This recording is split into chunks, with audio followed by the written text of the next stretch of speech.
एक STM officer अपनी सहेली की शादी में जा रही थी।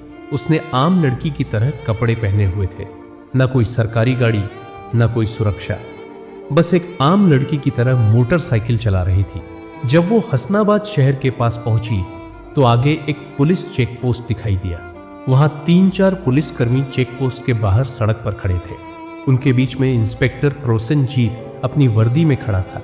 उसने हाथ में लाठी उठाकर लड़की को रुकने का इशारा किया। लड़की ने मोटरसाइकिल सड़क से किनारे लगाई और खड़ी हो गई। इंस्पेक्टर ने सख्त आवाज में पूछा, कहाँ जा रही हो? लड़की ने बहुत शांत स्वर में जवाब दिया, एक सहेली की शादी है, वहीं जा रही हूँ। इंस्पेक्टर प्रोसेनजीत ने उसे सिर से पांव तक देखा। वो 28 साल की एक खूबसूरत महिला थी। नाम था बरनाली सिंह। फिर वो हंसते हुए बोला, अच्छा, सहेली की शादी में खाना खाने जा रही हो, लेकिन हेलमेट क्या तुम्हारे बाप ने पहनना है? क्यों नहीं पहना? और ये बाइक भी बहुत तेज चला रही थी। चलो अब चालान कटेगा। ऐसा कहते हुए उसने चालान की पर्ची निकालनी शुरू कर दी। बरनाली समझ चुकी थी कि उसकी नीयत ठीक नहीं है और ये सब एक बहाना है। उसने कहा, सर, मैंने कोई कानून नहीं तोड़ा है। ओ मैडम, हमें कानून मत सिखाओ, प्रोसेनजीत झल्लाकर बोला। प्रोसेनजीत कुछ कहे तो चुपचाप मान लेना चाहिए। बरनाली का सिर एक पल के लिए घूम गया, लेकिन उसने खुद को संभाल लिया। उसकी आंखों में गुस्सा साफ झलक रहा था। इंस्पेक्टर हंसते हुए बोला, अब भी इसकी आंखों में घमंड है, ऐसे कितनी को देख चुका हूं। फिर एक और कांस्टेबल ने बरनाली का हाथ पकड़कर खींचते हुए कहा, चलो गाड़ी में बैठो। बरनाली ने झटके से अपना हाथ छुड़ाया और गुस्से में बोली, हाथ लगाने की कोशिश मत करना, वरना अंजाम अच्छा नहीं होगा। इंस्पेक्टर और भी भड़क गया। वो देखना चाहती थी कि ये लोग कितनी नीचता तक जा सकते हैं।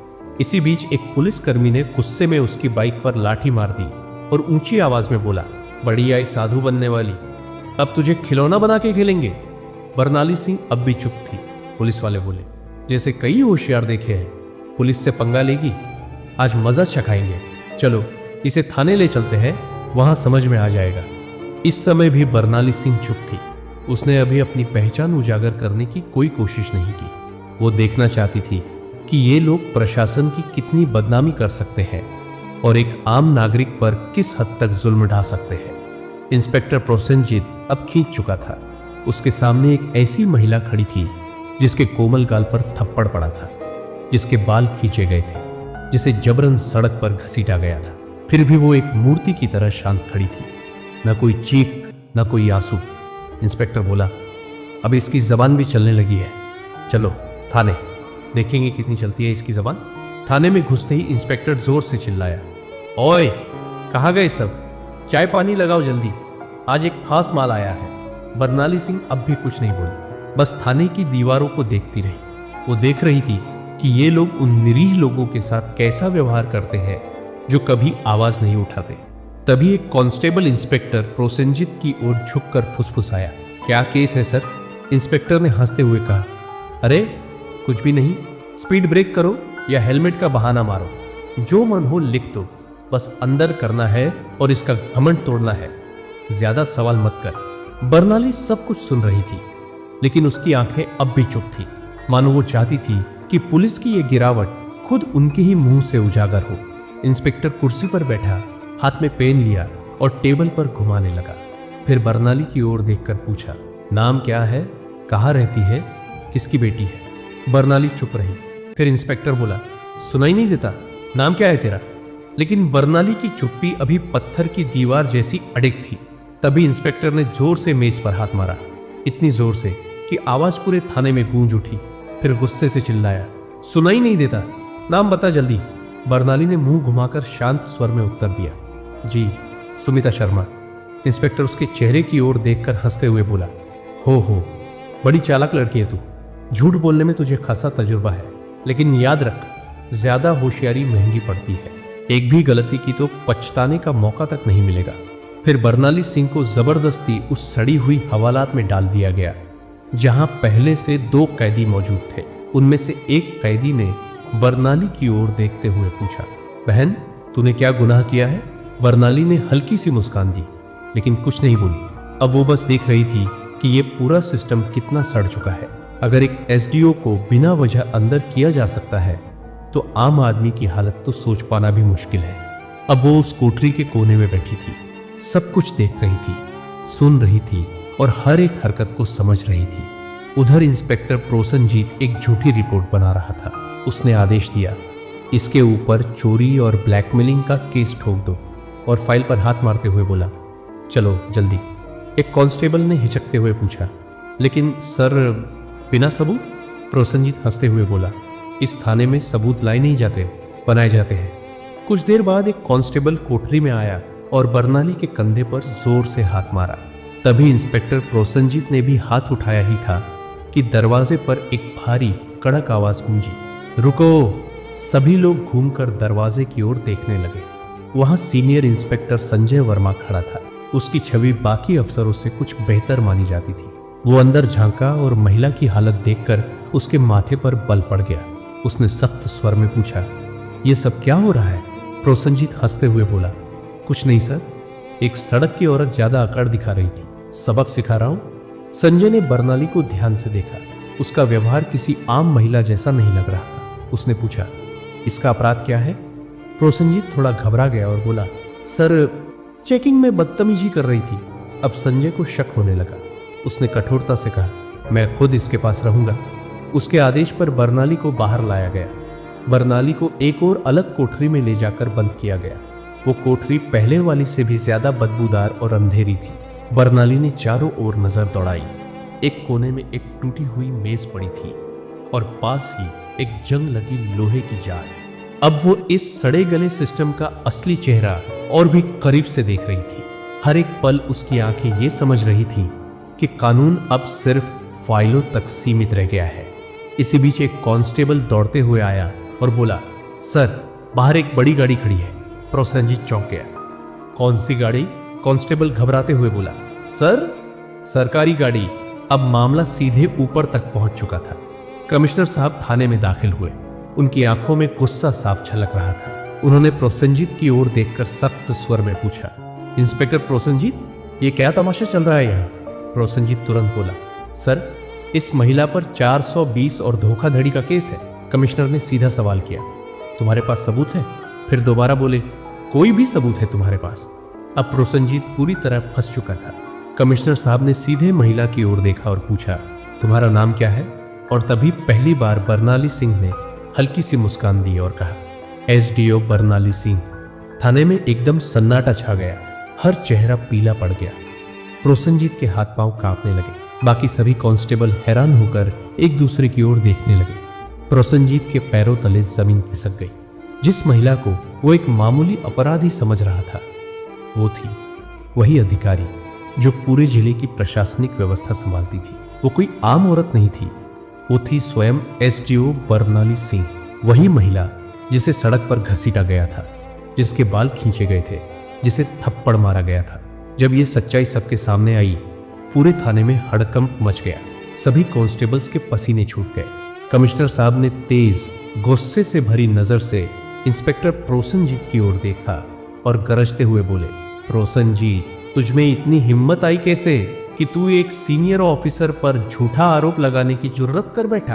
प्रोसनजीत कुछ बोलने की कोशिश कर ही रहा था कि तभी पास में खड़े सीनियर इंस्पेक्टर संजय वर्मा जोर से बोले, सर मैंने पहले ही कहा था कि यहाँ कुछ न कुछ गड़बड़ है। अब प्रोसनजीत पूरी तरह अकेला पड़ चुका था। तभी पहली बार बरनाली सिंह ने अपनी शांत लेकिन दृढ़ आवाज में सीधा फैसला सुना दिया, प्रोसनजीत, अब तेरी नौकरी गई, तेरा सस्पेंशन पक्का और तेरे खिलाफ अब केस भी चलेगा। ये सुनते ही प्रोसनजीत का चेहरा जैसे सफेद पड़ गया। सांस अटकने लगी। बाकी पुलिसकर्मी भी उससे नजरें चुराने लगे। संजय वर्मा ने तुरंत आदेश दिया, हवलदार साहब, इसे पकड़ो और लॉकअप में डालो। लेकिन तभी प्रोसनजीत ने अपनी जेब से एक मुड़ा हुआ कागज निकाला और मुस्कुराते हुए बोला, रुको मैडम, ये पहले देख लो, फिर जो करना हो कर लेना। उसने कागज आगे बढ़ाया। कमिश्नर और बरनाली दोनों की नजरें एक साथ उसकी ओर गई। प्रोसनजीत बोला, ये लो मेरा ट्रांसफर ऑर्डर। 3 दिन पहले ही मेरा तबादला हो चुका है। अब चाहे तुम जितना भी गुस्सा करो, मुझे नौकरी से नहीं निकाल सकती। सारे थाने में फिर एक बार सन्नाटा छा गया। बरनाली ने वो कागज हाथ में लिया और ध्यान से पढ़ा। कमिश्नर ने संजय वर्मा की ओर तीखी नजर डालते हुए कहा, जाओ देखो ये कागज असली है या सिर्फ दिखावा। संजय ने कंप्यूटर रिकॉर्ड खंगाला और फिर सिर उठाकर बोला, सर, ये असली है, लेकिन अब तक इसने नए इंस्पेक्टर को चार्ज नहीं सौंपा है। यानी अभी तक यहाँ का आधिकारिक इंस्पेक्टर यही है और सारे कुकर्म इसी के कार्यकाल में हुए हैं। अब इसे कोई नहीं बचा सकता। बरनाली सिंह ने प्रोसेनजीत की आंखों में आंखें डालकर कहा, अब तेरा नया ठिकाना वही होगा जहां तू दूसरों को डाला करता था। कमिश्नर ने भी सिर हिलाकर उसकी बात पर अपनी मुहर लगा दी। जैसे ही 2 कांस्टेबल उसे पकड़ने आगे बढ़े, प्रोसेनजीत फिर से चाल चल गया और जोर से बोला, रुको मैडम, मैं अकेला नहीं हूं। क्या आपको लगता है कि सारा दोष सिर्फ मेरा है? फिर वो थाने के बाकी पुलिस वालों की ओर इशारा करते हुए बोला, ये सब मेरे साथ थे, ऊपर तक सब शामिल है। इतना कहते ही कुछ पुलिस कर्मियों के चेहरों का रंग उड़ गया। सीनियर इंस्पेक्टर संजय वर्मा हालात को भांपकर एक एक करके सभी की ओर शक की नजरों से देखने लगे। बरनाली सिंह ने शांत लेकिन दृढ़ स्वर में कमिश्नर की ओर देखते हुए कहा, अब इस पूरे थाने को साफ करना होगा, कोई नहीं बचेगा। कमिश्नर ने भी सिर हिलाते हुए कहा, जो हुक्म मैडम, अब एक एक करके सबका हिसाब लिया जाएगा। ये बात मुंह से निकलते ही थाने के भीतर बिजली सी गिर गई। थाने के बाहर कुछ पत्रकार पहले से खड़े थे। उन्हें पहले से ही शक था कि थाने के अंदर कोई बड़ा घोटाला चल रहा है। जैसे ही उन्हें खबर मिली कि पूरा थाना लाइन हाजिर किया गया है, उन्होंने तुरंत मोबाइल से ब्रेकिंग न्यूज वायरल करना शुरू कर दिया। उसी वक्त एक चमचमाती गाड़ी थाने के सामने आकर रुकी। दरवाजा खुला और स्वयं एसपी साहब बाहर आए। चारों ओर नजर दौड़ाई, हर चेहरे पर हवाइयां उड़ रही थी। थाने के सारे अफसर एक तरफ चुपचाप खड़े थे। एसपी साहब ने तीखे स्वर में पूछा, यह कब से तमाशा चल रहा है? लेकिन कमिश्नर और थाना इंचार्ज दोनों एकदम चुप थे। तभी बरनाली सिंह ने सीधे एसपी की आंखों में आंखें डालकर कहा, क्या तुम्हें लगता है तुम बच जाओगे? संजय वर्मा तुरंत एक फाइल निकालकर बरनाली सिंह के हाथ में थमा दी। यह वही फाइल थी जिसमें एसपी साहब के सारे काले कारनामों का पर्दाफाश था। बरनाली ने वह फाइल एसपी साहब की ओर बढ़ाते हुए कहा, लो देखो, इसमें तुम्हारे हर गुनाह का हिसाब लिखा है। एसपी साहब के माथे से पसीना बहने लगा। कमिश्नर ने बिना एक पल गवाए तेज आवाज में आदेश दिया, पकड़ो इसे, तुरंत गिरफ्तार करो। पूरा थाना स्तब्ध रह गया। इतने बड़े अफसर को किसी ने पहली बार खुलेआम इस तरह चुनौती दी थी। एसपी की गिरफ्तारी के साथ ही पूरे जिले में तूफान आ गया। मामला दिल्ली तक पहुंच गया। मुख्यमंत्री तक खबर पहुंच चुकी थी और वहां से सीधे आदेश आया कि जिले में जितने भी अफसर मिलकर गड़बड़ कर रहे थे, सबको गिरफ्तार करो। अगले 2 ही दिनों में पूरे जिले से 40 से ज्यादा पुलिस अफसर, 10 से ज्यादा बड़े अधिकारी और कुछ राजनीतिक नेता भी गिरफ्तार कर लिए गए। हसनाबाद जिले की हवा ही बदल गई। अब चारों तरफ सिर्फ एक ही नाम था, एसडीओ बरनाली सिंह। उनकी ईमानदारी और साहस की चर्चा हर जुबान पर थी। वो महिला जिसने पूरे सड़े गले सिस्टम को हिला कर रख दिया था। अब प्रशासन में एक नई गति, एक नई सोच और सबसे अहम एक नया डर आ गया था। अब कोई भी यह नहीं कह सकता था, मुझे कुछ नहीं होगा।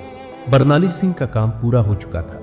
उन्होंने साबित कर दिया था कि अगर मन साफ हो, नीयत सच्ची हो, तो पूरा देश भी सुधारा जा सकता है। अगर आपने वीडियो को यहां तक देखा है तो प्लीज एक लाइक जरूर करें और चैनल को सब्सक्राइब करके हमारा साथ दें।